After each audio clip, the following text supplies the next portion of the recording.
ஆட்டு பண்ணை வச்சாலும் சரி தான், மாட்டு பண்ணை வச்சாலும் சரிலாம். அது வந்து சூஸ் பண்ணுறது வந்து கரெக்டான மாடாக இருக்கணும்.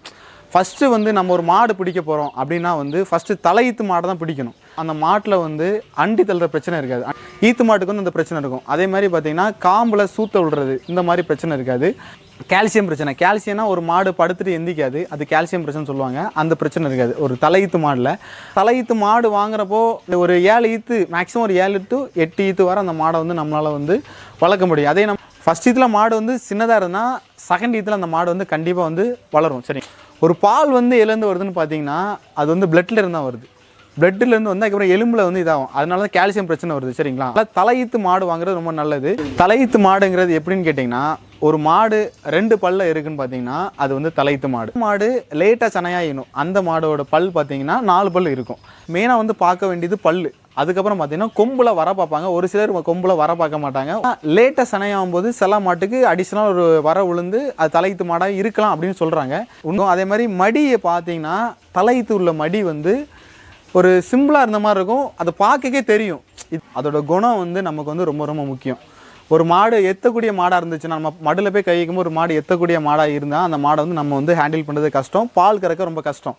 அந்த மாடோட குணத்தை வந்து நம்ம மடியில் கை வச்சு 2 சைடும் மடியில் கை வச்சு பார்த்து அந்த மாடு எத்தலையா அப்படின்னா மட்டுமே அந்த மாடை வாங்க. எத்தக்கூடிய மாடாக இருந்தால் தயவுசெய்து வாங்காதீங்க. நம்மளால் புதுசாக வாங்க போகிறவங்க அந்த மாடை வந்து ஹேண்டில் பண்ணுறது ரொம்ப கஷ்டமானது. இந்த அடி நரம்பு பெருசாக இருந்தால் பால் அதிகமாக இருக்கும். மாட்டுக்கு பார்த்தீங்கன்னா ஃப்ரண்ட் காம்பு வந்து ஹைட்டாக இருக்கும், கொஞ்சம் நீளமாக இருக்கும். பேக் காம்பு கட்டையாக இருக்கும்.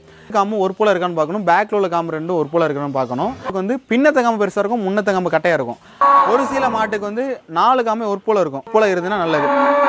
ஏதாவது ஒரு காம்பு லைட்டாக மேலே ஏறி இருந்தால் அந்த மாடு வந்து மடிநோய், அதுக்கு முன்னாடி மடிநோய் வந்து அந்த மாடு வந்து வேண்டாம் சென்னையோட விற்கணும் கழிக்கிறாங்க.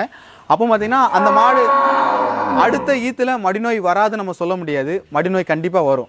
ஒரு டைம் மடிநோய் வந்துட்டாலே மேக்ஸிமம் அடுத்த ஈத்தில் கண்டிப்பாக மாடு வரும். அதனால் நீங்கள் வந்து அந்த மாடை வந்து வாங்கக்கூடாது.